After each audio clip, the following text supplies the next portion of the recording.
মাছের ঘেরে এনজিওর পরিচালক আবুল হোসেনের হাতে প্রহারের শিকার হলেন শওকত মলঙ্গি।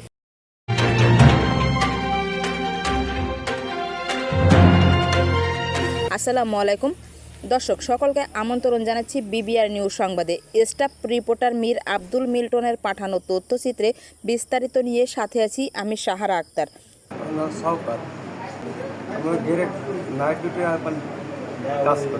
গতকালকে রাত্রে এসেছে, আমি ওই গেরে ডিউটি করতেছি। এখন ওরা 5-7 জন প্রথম এই আসার পরে 20-20 জন এই এসে যাই দিয়ে এলি মাছ মেরি এক গাড়ি নিয়ে পরে আমি বলতেছি কি যে তোমরা মারি না, করি না, তোমরা যা করো বিনিময় করি না। এবার মারিছে, ওই মাথায় মারি মেরেছে, ওই ওই ওই লুৎফার কাছে সন্তুষ্ট করে দিয়েছে আমাদের। মৎস্যঘরে পাহারা দেওয়ার সময় বেধর প্রহরের শিকার হলেন মোহাম্মদ শওকত মলঙ্গি নামে এক ব্যক্তি।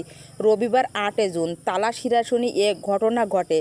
এদিন সময় রাত 12টার দিকে মোহাম্মদ আতিয়ার মলঙ্গির নিজস্ব মাছের ঘেরে পাহারা দেওয়ার সময় মোহাম্মদ আতিয়ার মলঙ্গি প্রতিপক্ষের হাতে বেদম প্রহরের শিকার হন মোহাম্মদ শওকত মলঙ্গি। আহত মোহাম্মদ শওকত মলঙ্গি শিরাশুনি গ্রামের মোহাম্মদ বারেক মলঙ্গির ছেলে। ওই যে গেরের মাছ মেত্রীরা 40-50 জন মানুষ তাদের রাত প্রায় 1টার দিকে এখন আমার পাহারাদার নিযুক্ত করেছে। তাহলে তার মেরি পূজায় মাছ টাছ মেরি লুট করছে, নিয়ে বহু টাকার মাছ, অনেক টাকার মাছ মাছ মেরি। হ্যাঁ, আমার রুগী ক্লাস করে দেবো, মেরি মাথা কাটা ফাটাই দেবো, সুস্থ বিশ্বাস আছে। ভুক্তভোগীর তথ্য অনুযায়ী সেতু বাংলাদেশ এনজিওর পরিচালক মোহাম্মদ আবুল হোসেন মোল্লার, কামরুল গাজী, সোহরাব গাজী, সবুজ গাজী সহ 10-15 জনের দুর্বৃত্ত মোহাম্মদ আতিয়ার মলঙ্গির ঘের পাহারাদারের একা পেয়ে ব্যাপক মারধর করে।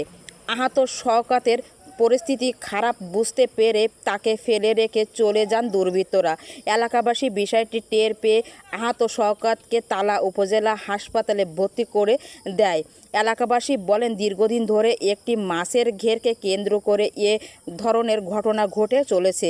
এ বিষয়ে ঘের মালিক আতিয়ারের রহমানের উল্লেখিত ব্যক্তিদের সন্ত্রাসী তাণ্ডব থেকে পরিত্রাণ পেতে তালা থানায় একটি অভিযোগ দাখিল করেছেন বলে জানিয়েছে।